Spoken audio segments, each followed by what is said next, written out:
Hey everybody, this is Greg for Umava, and we're talking Pro Tools again today.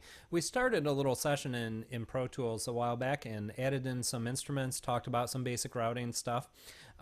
Since then, I have done a little bit more in there, so we can take a look at what I've done.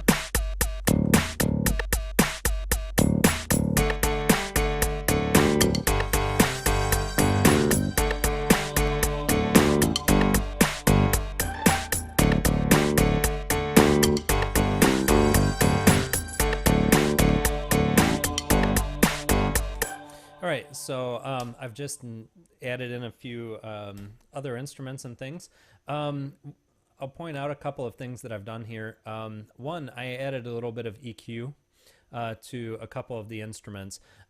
Normally, in the composing process, I don't work a lot with plugins. The exceptions are when reverb or delay is part of an effect that I know that I'm going to want, or something that I need to layer on to a synth sound that carries the synthesis process a little bit further. The other example would be when I want to just filter off a frequency, or maybe add a frequency by way of EQ. Because I already know the kind of the place that an instrument's going to occupy in a mix later. So I've rolled off low end frequencies here a little bit from the bass guitar, because it was really conflicting with the kick drum. Okay, so we can hear the kick drum fine, and that's actually a sound that I'll bring out later in the process, because I really want to feel that low end from that.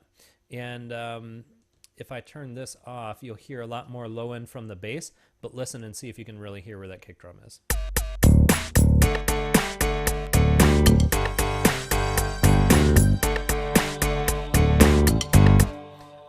It's in there, but it's a lot less clear. And so I've rolled off low end on the bass here. It's going to occupy more mid-range frequencies. Again, on the piano, I've rolled off low end to protect the space for the kick drum.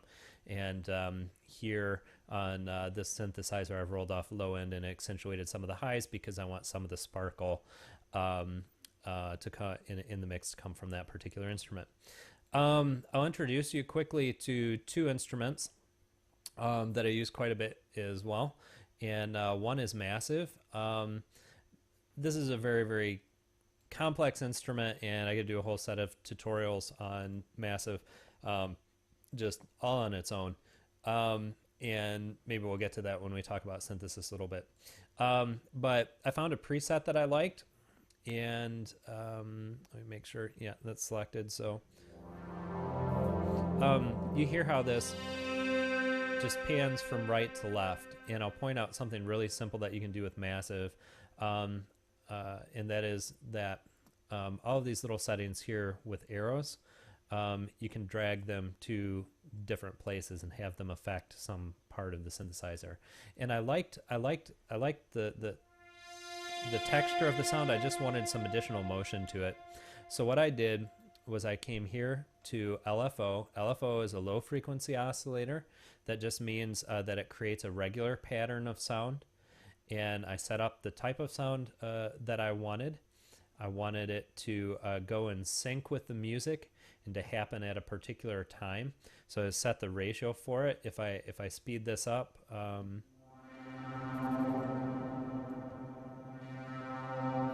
you hear the impact of that on the effect. And I just drag this LFO over to the pan, and then if you hold down the number and click on it, there you go. You can adjust the amount of the effect applied. So anyway, that was just one little change I made. We'll come back and work on stuff in Massive at some other time. Another instrument that I added in here was Kontakt. And Kontakt can hold a whole rack of instruments. And so what I have here are three separate instruments. I have a string ensemble, I have a studio drummer, which just has really cool drum kit and a bunch of different settings that you can affect to deal with that, and a choir.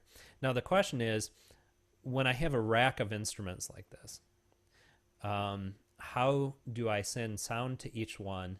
And then how do I take the sounds from each one and direct them where I want them to go? And that becomes a fun thing. And a lot of people just avoid it altogether. And so if they want to use 3 different instruments with Kontakt, they'll use 3 different tracks and 3 different instances of Kontakt. And the problem with that is that working that way becomes very, very CPU intensive, very hard on your computer, even if you have a powerful one. So what I did was I set up some MIDI channels here. If I go back around and look here, you can see that I've programmed in notes for different instruments on all of these. And out of a drum kit, for example, if I just want to hear a tambourine or I just want to hear some toms, I can make everything as absolutely separate as I want it to be. And that's really cool, because when it comes down to editing, if I double click on this, I just have those pizzy strings here. I don't have to edit anything else. It's not all just kind of jammed and crammed together. So what I did was I created a MIDI track, and then you can see here in the output slot, click here, and I selected a Kontakt, and then I selected the MIDI channel on the Kontakt instrument in the rack that I wanted to send the signal to.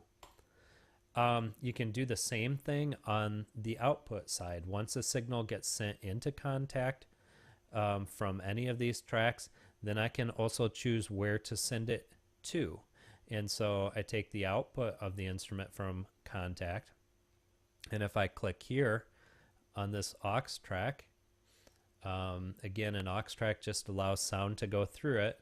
If I click there, I look and I can choose an input from my interface, I can choose a bus, or I can choose an output from a plugin, and Kontakt lists for me here 4 different outputs that I can use to send sound to.